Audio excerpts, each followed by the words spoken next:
Jika Anies gagal nyapres karena koalisi gagal, Surya Paloh, enggak masalah.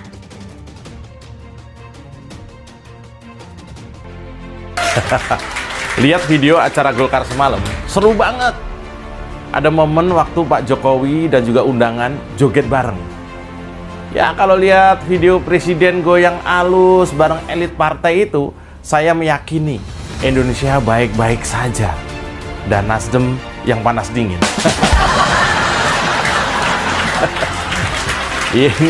Ini baru dari perspektif goyang dangdut presiden. Belum soal isi pidato Pak Jokowi. Kalian, Nasdem dan Surya Paloh, menurut Pak Jokowi sudah salah memilih pemimpin yang sah.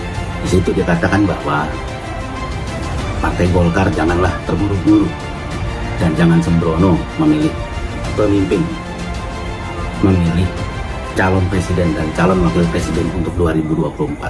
Dan dia percaya Golkar itu tidak sembrono.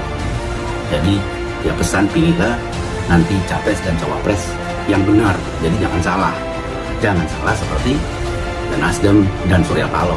Untuk membangun bangsa dan negara ini, saya tidak lagi membutuhkan hal yang luar biasa, puji sanjung yang hebat, menyatakan bahwa seluruh kebijakan dan keputusan atas kepemimpinan saya di partai ini sudah tepat dan tepat sekali. Kalaupun itu terjadi, saya bersyukur. Kalaupun itu dianggap tidak, saya juga bisa memahami itu.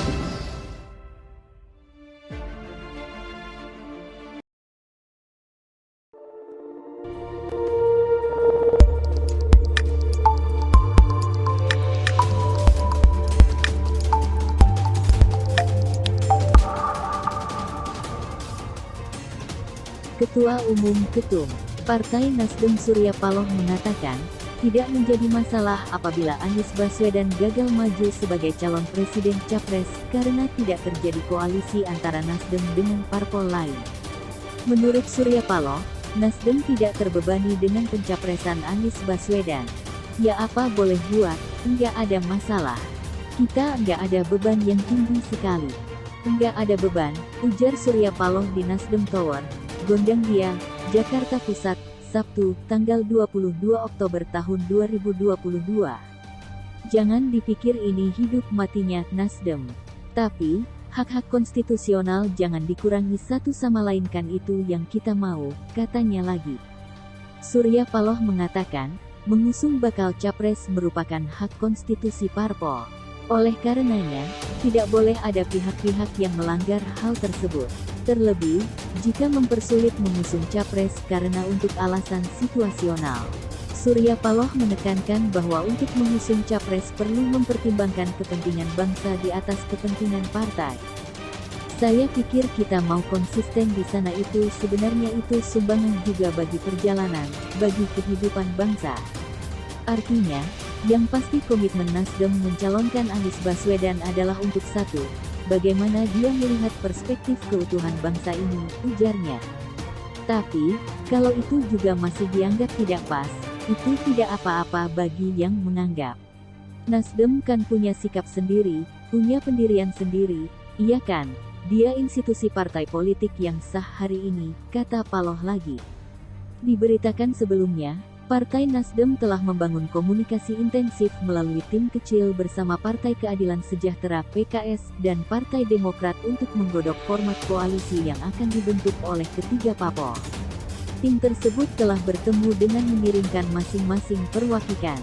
Partai Nasdem diwakili oleh Ketua DPP Partai Nasdem Willy Aditya dan Sugeng Suparwoto, PKS diwakili oleh Wakil Ketua Majelis Syuro Muhammad Sohibul Iman dan Ketua DPP Polhukam Al-Muzamil Yusuf, sedangkan Partai Demokrat diwakili oleh Sekjen Partai Demokrat Teuku Rizky Harsyah.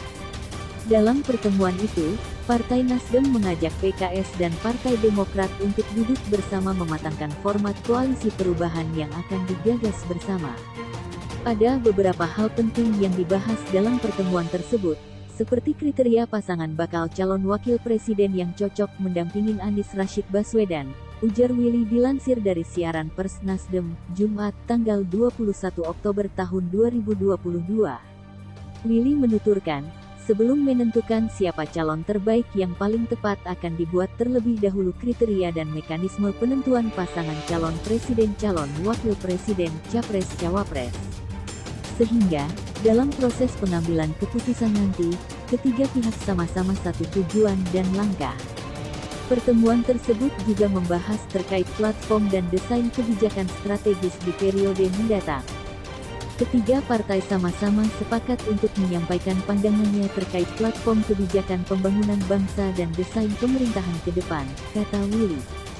Selain membahas pasangan calon, platform, dan desain pemerintahan ke depan, ketiga pihak juga akan menggodok strategi pemenangan yang efektif, termasuk penentuan waktu yang tepat untuk mendeklarasikan koalisi serta pasangan capres-cawapres yang akan diusung.